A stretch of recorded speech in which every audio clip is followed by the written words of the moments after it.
Sir এই শালাটা স্বর্গের মধ্যে চুরি করেছে, তাকে আমি আজকে হাতে হাতে ধরেছি। কি এত বড় সাহস আমার সাম্রাজ্যে এসে ও চুরি করছে?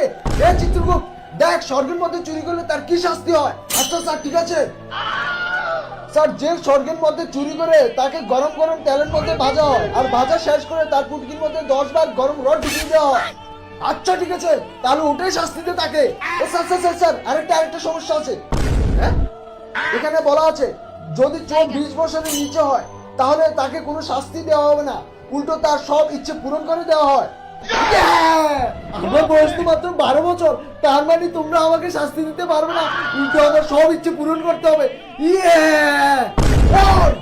এই নিয়মটা কোন বেগুনের বাচ্চা বানিয়েছে? আরে স্যার এটা তো আপনিই লিখেছে। আমি আচ্ছা ঠিক আছে, বল তোর কি ইচ্ছা? আমার ইচ্ছে হলো আজকের জন্য এই সাম্রাজ্যের রাজা বানিয়ে দাও আমাকে। হ্যাঁ আচ্ছা ঠিক আছে, এ না আজকের জন্য তুই এখানে রাজা। মা গো, এখন তো তার কাছে সব শক্তি চলে এসেছে। আজকের জন্য আমি পালাই বাবা, কি হবে কি জানি, পরে দেখা যাবে।